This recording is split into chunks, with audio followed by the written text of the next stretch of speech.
Hey, welcome back, everybody. It's time for another episode of The Real World of Sales, where we take a look at real people doing the most amazing things and how they sell and market themselves these days in this very complicated, crazy world that Ashley V, our sales coach, knows all too well. Welcome, Ashley. Thank you so much, Paul. Yes, exactly. Sales is crazy nowadays. But we have some amazing guests that have been successful in sales and for different industries and things they're doing. So we have an amazing guest today. We have Lainie Rowell, everybody. She's a best-selling author.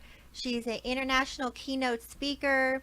She helps a lot of people. She's been an education consultant for corporations. Welcome to the show, Lainie. Well, thank you for having me, Ashley. I'm super excited to chat with you. And if I'm Absolutely. looking at the book correctly, are we going to be grateful that she came with us today here? Is this all about gratitude and being grateful? I can't be grateful. Things suck out there. Terrible, awful. I can't be grateful until you give me something. Then I'll be grateful. That's not the way it works, huh? We can talk about that. I need some help. Ash. All right, go ahead. I'll let you guys talk about the book. So you brought a book. Give us the title of the book and a little background on the book here. Yeah, so I brought my latest, which is Bold Gratitude. It is an innovative and interactive gratitude journal, very different from your typical gratitude journals, and that's actually why I created it. So I have been writing and speaking about gratitude for a few years now. And What my first inspired you to do that? Yeah, so there's actually a kind of an interesting story there. So I am a psychology major. That was what I earned my degree in, and it was through my field hours that I was placed in a school. And that's when I would say I changed lanes without signaling. My family did not expect this, but I decided that I wanted to be an educator.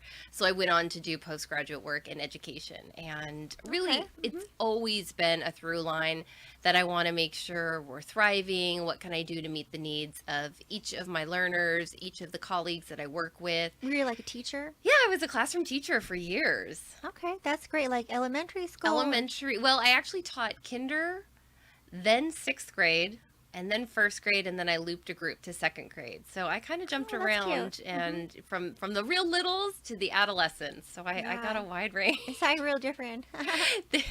Well, and I would always joke that like the closest is probably the kindergartners and the sixth graders, because once those hormones hit, it's like you're learning to be a person again. So Yeah, that's tough. yeah.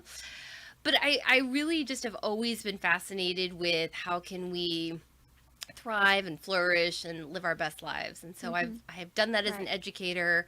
And then at some point in my career, I was tapped to coach teachers, and that kind of started pulling me out of the classroom. I ended up doing a district level position. I ended up working for Apple and Google as a consultant. Wow, that's great. Yeah, these are all things that, as for entrepreneurs listening, it's like, I maybe am not the best test case because these were things that I did not actually seek out, but they happened to be doors that were open for me and that I chose not to be too afraid to walk through. Yeah. That's important. You took that risk there. It was That's a great. risk. It was very comfortable, and not that it was easy, but it was comfortable being in my classroom with my learners So to step out and work with, you got out of adults. teaching then in education. You went on your own then. Well, so when Apple hired me, that's when I decided I would be a full-time consultant. So I did majority of work for Apple, but I also did things on my own. I was approached by a publisher about writing a book, which was okay, cool. terrifying. And I dragged my feet on it for a really long time. And that first book was actually on professional learning and how can we be the best educators we can be. And Okay, it was really, really fun. Not quick, but it was a fun project. And that book actually came out March 13th of 2020. And that's a day I think a lot of us can maybe remember where we were when we started to realize that things were going to change dramatically with the shutdown. Yeah, the COVID stuff. So can I jump Sure. in again here? I'll jump in periodically. There are people tweeting us stuff or whatever. How you make it sound so easy. One day you're teaching, and the next day Apple knocks on the door and says, "Hey, would you help us?" And then a publisher calls up and says, "Hey, would you write a book?" Was it that easy? No, and I actually appreciate you pointing it out because it was not that easy. And I have been very blessed with opportunities. But behind the scenes, what was happening was me working really, really hard and a lot of times for free. And so the reason that Apple came to me was because I had for free been speaking at a conference. Someone high up in Apple who was a decision maker about their their national speakers heard me speak and approached me afterwards and said, I think we have something for you. And so, Wow, that's great. So you got to give it away. You got to perfect your act and take it out on the road before somebody hires you. sometimes you got to be on the farm team first. I do think that's just for me, at least, that was the way it was. And what did they hire you to do? So it was interesting because it was actually within Apple's education division, and so it was because they work with schools a lot, and they're trying to get them to use their course. products. And Apple's been a great partner to education, and so it was a lot of how do we bring technology into classrooms to meet the needs of all learners? How can we design learning that removes barriers, that brings people in regardless of maybe their learning preferences or background? And so it was really, really fun. And So it's like iPads in schools and MacBooks and things. yes, in fact, I was actually in the room with Steve Jobs when he announced the iPhone. I mean, Wow. it wasn't, Wow. it That was is so me and cool. like Oh my 10,000 other people, but Yeah. I was Yeah, still that's there. But it just felt like you two were there. It felt like it was the two of us having an intimate little conversation about his latest release, and I was thrilled to be there. And it that's was awesome. really fun. I mean, that was an experience I will never forget. People were like passing out. I mean, when you get to this was back in the day of Macworld and being in San Francisco at the convention center, and people are lining up for He was a rock star. He was a rock star, and he had a great way of getting a message out there. I mean, he's definitely someone to look to. And I know that people who study how should you speak, how do you get your message out there? How do you communicate? He is the one that they will look to and say, okay. So how do you Right, get your right. message out and communicate? Because part of this show, most of it's just to meet interesting people, but part of it is how do you sustain this? So you got this gig, now you're a consultant. How do you sustain that? How do you market yourself? How do you get your own message out? Yeah, it's been a lot of different things, and it's kind of constantly looking at, okay, well, what would be something that's a good use of my time that's going to be of service to others. And so, and that service to others seems to be something that is really important. Obviously, we want to bring value when we put our work out into the world, but it's been a lot of, again, I say this often, it's like when doors open, not being afraid to walk through them. You've got this opportunity. Take that chance and have faith in yourself and do the hard work to make sure you can deliver. And so that's So how did you end up learning about like gratitude and wanting to teach people about it? yeah. Well, so when my first book came out on March 13th of 2020, I would love to say that gratitude was the emotion that overwhelmed me. What was that book called again? That was Evolving Learner. And so that's the one about Nice. how can we continuously improve as educators. Okay. And Right. Yeah. And so I had been working on that book for 5 years. I was just so excited to get it out in the world. And then, I mean, you can't pick a worse day to launch a book than the day that the world shuts down, right? And with It was tough. it was, and I want to we can have a different perspective being here years later where I get to be here in person with you and things like that. But it doesn't mean I didn't go back, when I go back and think about how was I responding, I still had a great appreciation for much more important things going on in the world, and just that real new appreciation for the fragility of life. Like I knew that at the same time on a very personal, ambitious level. I was like, this is terrible. This is just the worst timing in the world. About a week into shutdown, I came across a poem by Laura Kelly Fanucci. It starts, "When this is over," and it says, "May we never take for granted." And I never do the poem justice, but it talks about things like handshakes with a stranger, full shelves at the store, all these things that we every single day took for granted prior to Right. shutdown. And we Yeah. were now at home Windexing our groceries, that if we were lucky Yeah. enough to have Instacart to deliver them, or if we were able to get into a grocery store. And it Yeah, was yeah. just, it was this It overwhelming. was so weird. It was so It was like the end of the world kind of thing. It was. And for schools, it was tough. Like, the kids couldn't go to school, or my friends were wanting to do homeschooling for their kids and stuff, little kids. And it was crazy. I had, schools that I helped, some districts, and they said parents didn't want their kids going to school. They're afraid of the COVID stuff. Yeah. So, but I'm sure you can help them. But then, so the gratitude was kind of like a kickoff from the whole experience you had. It was, yeah, because it was an awakening to, oh my gosh, my life has had so many blessings that I haven't been paying attention to. And I didn't okay. notice them until it was stripped away. And so I started to really dig into, what does gratitude mean? And it started with simple things like doing a gratitude journal with my kids at night before bed.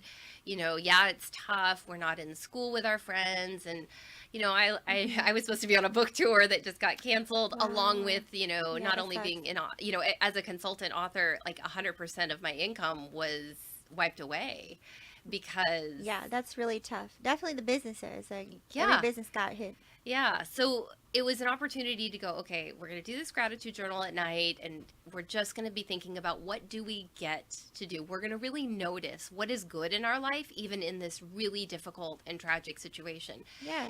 And we good. actually were in reasonably good conditions. I mean, we were, as a family, home. My husband, my 2 kids, and I are there, safe. We're not sick.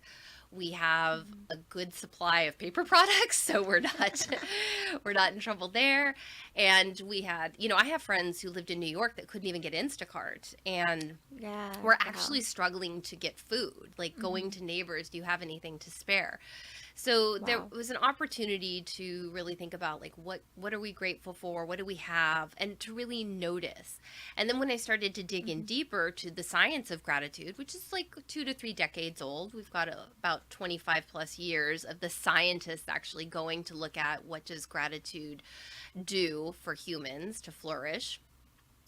That's when I really started to realize there's so much more to this topic than just what we typically think about. Like as a parent or an aunt or an uncle or grandparent, whatever your role is, when you think about kids, you might be thinking about teaching them to be polite and say please and thank you and, show gratitude. But it's more than that. That's part of the social contract, and that reciprocity is important, but it's so much deeper than that when it goes beyond the simple reciprocity into, not just, as Dr. Robert Emmons, who's the world's leading science of gratitude expert, would say, it's not just I feel grateful, because our feelings are fleeting.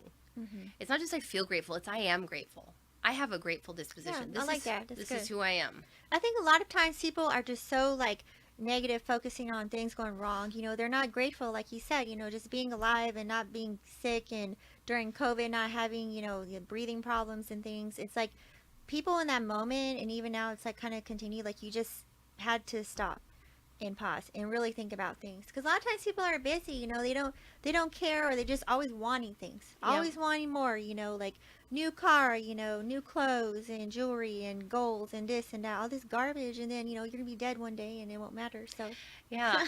and all the grace, because as humans we come pre-wired, pre-equipped with 2 barriers to happiness. One is the hedonic treadmill, and the other is negativity bias. And there's more than that, but those are the 2 that I tie most closely to my work with gratitude. So you're saying, Ashley, you're talking about how we want the new car, but here's the funny thing. You get the new car, how long do you appreciate the new car? It's not gonna make you happy. It's not going to make you You're happy not in the gonna long be run. thankful. And we all have what's called hedonic adaptation, or hedonic treadmill, which is that we get used to the good stuff in our life. So we might see. actually think like, oh my gosh, if I get this new car, this is going to be so life-changing. This is going to be like amazing. Right. And like, how many days do you climb into that car first thing in the morning before you don't even notice the new car, right? Yeah. And so we tend to just get used to the good in our life. And Oh, I see. that's what's the hedonic treadmill. But as humans, we have this amazing capability of also retraining our brains. It's called neuroplasticity. We can actually rewire our brain by doing things to practice, to train it to notice the good. And that's where gratitude I comes see. in. Okay, So- that's great. And you have some exercises here in your book. Yes. Okay, maybe Are we going going to to get Ashley to do an exercise here? I'll try it. Okay. Yeah, I'm up for We it. had a guy from. She brings a very eclectic mixture. She had somebody from Naked and Afraid on. One of these guys that Yeah, survivalists, and he brought all these bizarre bugs and made her eat them. That was Okay. our best It one. was it was like those bird eggs. There was like a bird in the egg. It was gross and weird. And But she things. did it. So if she'll do that, Exactly. she'll try anything here. I'm not going to make you Yeah. eat a bug. Yes, no cockroaches. I'm not going to make you eat and no anything, in spiders. fact. And in fact, I'm not even going to make you say this out loud if you don't want to. In fact, that's one of the things. So after years of writing and speaking about gratitude, I really wanted to put something out in the world that talked about the practical, like there's so many different ways. And a typical gratitude journal has maybe 5 to 10 prompts, a set amount of space. and you are supposed to, keep going back and recycling those prompts. But that, to me, that gets a little old. Some people might Yeah. like that, and that's great if they do. Stick with that journal if you do. But I wanted to bring something to the table that would allow people to find a variety of activities, and if they don't like one, skip it, never do it again, and so we encourage people to jump around. And when I say we, Allison Liu is the designer behind this, and so I said Okay. we want to Cool.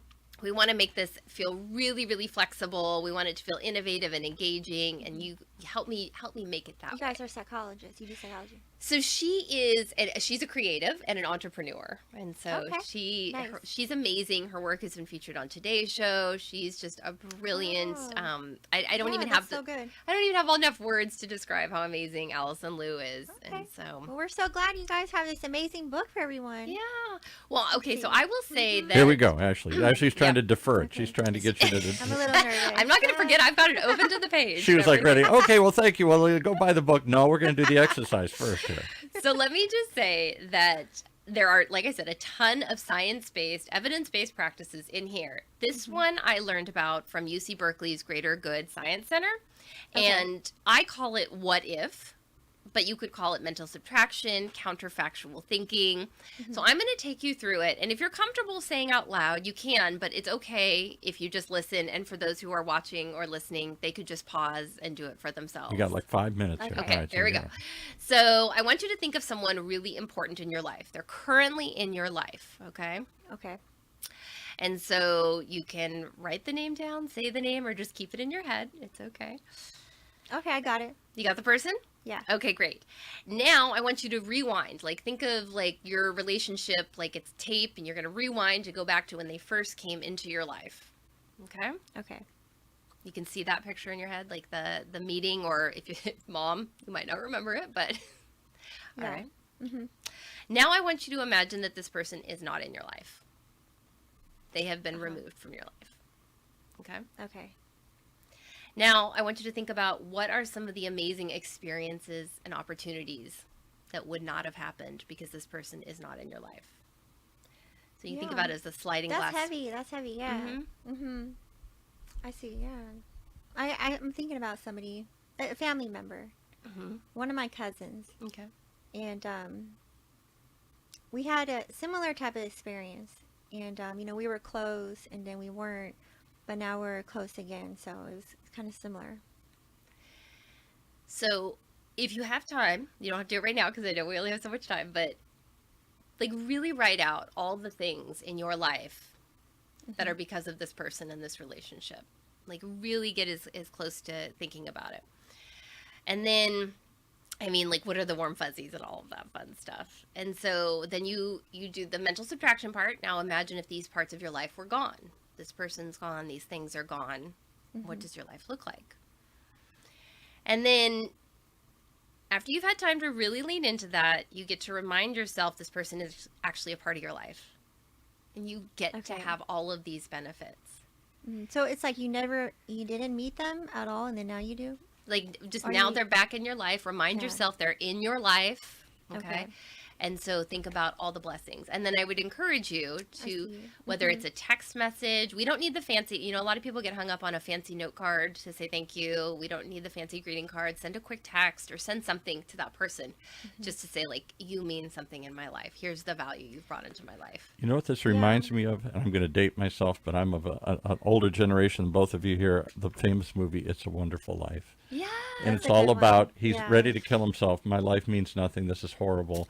And then an angel comes down and says, let me show you what would happen in all these people if you hadn't been here. Yeah. And one by one, he gets to see the impact he made in his town, his family, and everything here. And at the end, he says, yeah, I'm grateful. I didn't think it meant anything. I didn't think my life meant anything. It's been a wonderful life. Yeah, absolutely. And I think that's Yeah. it. It's surprising. We have quite a number of powerful CEOs and executives come through all these shows we do for City of Hope Hospital and for UCI Law School and all these things have come through. Amazing people they bring in here. And I'm stunned how many of them start their day by some sort of gratitude exercise. Before I go off and launch my high-powered attack know on the that. world here, let me stop and say what I'm grateful for. I've never heard that before, but I've heard it numerous times from very successful Wow, people. that's neat. Yeah, and the cool thing is there's no one way to do it. And that's really what I'm trying to get across in the journal and all my work speaking and writing about gratitude is there's not one way to do it. So if you haven't found a practice or even a time of day, because you actually don't Yeah. have to do it first thing in the morning. You could do it at any point in the day. It's a great way to close out a day if you want to do Yeah. it right before you go to sleep. It's a great way to set the mind for the I think next what I day. like about it too is that, like, you're saying that, people are struggling so much, especially nowadays, with this inflation and all of this, stuff going on. Constant news fear. and, We're bombarded by fear. You so turn on the much news, problems everything's and stuff. fearful. Yeah. World's coming to an end. This is horrible. Record Yeah. this. Yeah. Pick any topic you want to talk about. I've never seen So I people think- so afraid. Yeah, so now it's like good time to stop, like you said, pause and think about what you're thankful for. Like maybe you don't have this or that. You wish things were different in one way, but you're still lucky versus someone in, some other place, and someone else, across the street. Or just to something. recognize what you do have. Yeah. And so I mentioned earlier, there's two barriers to happiness that we are preloaded with as humans. The first one I talked about, the hedonic adaptation, the hedonic treadmill, where we get used to the good in our life and we stop noticing it. But the other, Paul, you're mentioning the negativity bias. There's so much fear because we are looking constantly for the threats. And while that made sense at some point in human history, because Fight or flight. When the cavemen were being attacked, you had to be always on the lookout because they'll eat you otherwise. Yeah. legitimate fears. Blessedly, most of us do not live in constant threat. Yeah, I think you said that, like, you set in your mind, your subconscious mind. Yeah, You're always kind of like, some people worry a lot Yeah. more than others. 100%. Well, and you're always trying to say, you go try this exercise. Walk up to someone. We did this a while ago. This is actually a number of years ago. My daughter was younger and not married and still living at home. She was a teenager, and this little old lady down the street had a tree, and all the leaves kept falling on the tree, and it was a giant mess. It was a mess for us. It was a mess for everybody in the neighborhood, and she couldn't go out and fix it up. I said to my daughter, just go down. Don't say anything. Just pick them Yeah. up. And the lady came out, got very angry. What are you doing? I'm just picking up your leaves. Why? Well, I thought it would be nice. And I thought it would help everybody in the neighborhood. I'm thinking a little selfishness too. Your leaves won't blow down on my yard here too. But we did it we didn't ask. We didn't try and get anything. And she was so shocked. Like, you're helping me for no other purpose? Yeah. There's no hidden agenda here? Well, and that's why Right. why I'm so passionate. And I know people probably think like gratitude. Well, first of all, that's a good thing. But I really, until I dug down into the science and the research, didn't understand how impactful it was. And I could get into listing everything from like actual physiological benefits to your health. But to me, to sum it up, it's that it's going to improve your well-being, again, physical and mental. It's going to nurture relationships, and it's going to make the world a better place. And if you want more, Yeah, that's great. I've got a ton more benefits. So But my initial Right. reaction is I'm grateful when I get something. You're saying be grateful before you get something. you already have a lot of 24/7. things. Yeah. It's time to go back and notice what you actually do have to be grateful for. It's like when you have, like you lose a loved one, Mm-hmm. and you don't appreciate them until they're dead, and you're like, oh, I wish I said this or that. I wish things were different. I wish they were here, and you have a lot of regrets. And that's a You're not difficult one thankful. to I know you've had loss in your life, Ashley, to be Yeah. grateful for the time you had and not focus on the time you've lost now here. Somebody dies and Yeah. you only want to think about, oh my God, the loss. And people Right. often say, but look what you got out of this. Even if it was too short a time, you did get this out of it. Yeah, and it's tough to do that sometimes. Be grateful for some of these losses too. You don't understand any things, and it was unfair. So that's why I've had somebody, my friend told me, like, what you said, like, make a list of 10 things you're grateful for, and I was like, I don't really care. I'm like going through this horrible disaster and tragedy and things. But now, like, you kind of think, even later on, like a few years later and stuff, and many years later, you kind of like, you do feel grateful because then you appreciate life. You realize, you're going to be dead at some point, and it's like, what are you living for? What are you grateful for? What do you want to do here? What positive stuff you want to do? There's plenty of, horrible people everywhere, but it's like, it's like, what are you grateful for? Like, what is something positive? Like, think about positive And to things, put that too, first and like not grateful last. stuff. I think we tend to put gratefulness at the end of the chain. First, I got to get. First, I got to be happy. First, then I'll be grateful down the road here. but I'm always wanting more. And again, we're mostly business channel. People come in all the time and say, you got to have a plan, you got to have a purpose, you got to have a path, you got to focus, you got to visualize, you got to know where you're going and how you're going to get there and all that. Very seldom do they say, stop and smell the roses, stop and accept, be grateful for what you got here. That's not a common theme in today's society here, I don't think. Right, yeah. Okay, well, on that positive note, we're grateful you came in here today. How do they find your book or find more about you if they want to hire? Do you do talks? Do you do consulting? Do you do other things? I do. So I am in education, but I actually do corporate work as well. So I am a keynote speaker. I'm happy to physically go. I bet that's a hot keynote, because so many keynotes are negative or hammering people or whatever. To take a positive up, say, just take a breath here. Let's learn to be grateful today here. It is. I mean, I love that I get to be the one to come in and like flood the brain with happiness chemicals. Yeah. That's like a fun job to have. Right. And I get to come in and really, and it's not to, and I want to be super clear, it is not to dismiss the negative, to ignore what's wrong or anything like that. This is meant to be an empowering. There are things I do have control over. It's like, I know there's things that are hard, but here are some things that you can do to help yourself out. Like if you're not homeless, you're blessed. You should be thankful. Well, it's There's so choices. much. You have choice of how you can look at things. Am I going to look at this as a disaster or as an opportunity? Am I going to look at just the bad, or am I going to try and remember the good too here? Yeah. That's a really good lesson, important lesson, definitely for people. I think, like you said, it makes people treat each other better. Yeah. Like How you're do they thankful reach you? instead. Did we give a website? Oh, or yes, anything? excuse me. So LainieRowell.com, and I am at Lainie Rowell. And you better across the spell all that out, socials. I because know, I'll it's never like, spell Lainie I right. know, it's hard to say and spell, but Right. it's Lainie, and then Rowell like Powell, Rowell.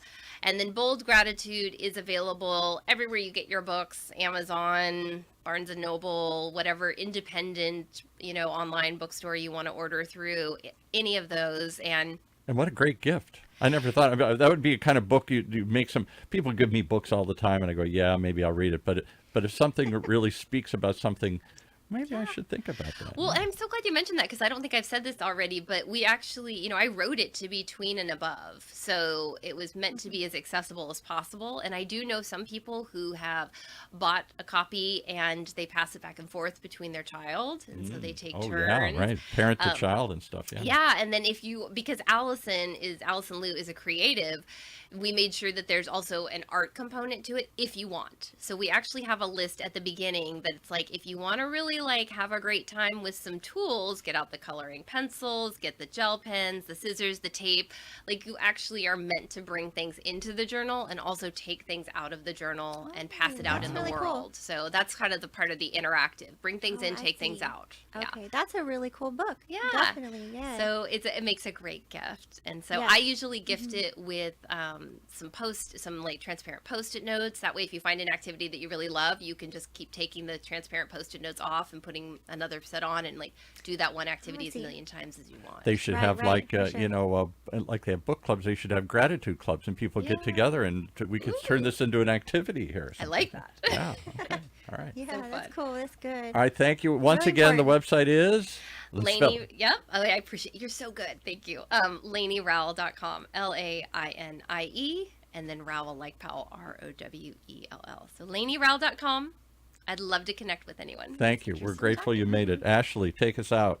Yeah, everybody, so make sure you go to Lainie's website, and she does consulting. She's a top author and speaker, and make sure you guys are thankful for sure. There's a lot to be thankful for. And my book, Ferocious Sales Skills, you guys are going to hear more about.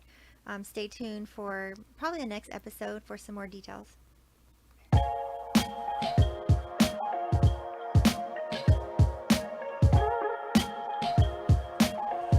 Well, there you have it. That's something to be grateful for. Another thought to plant in your day.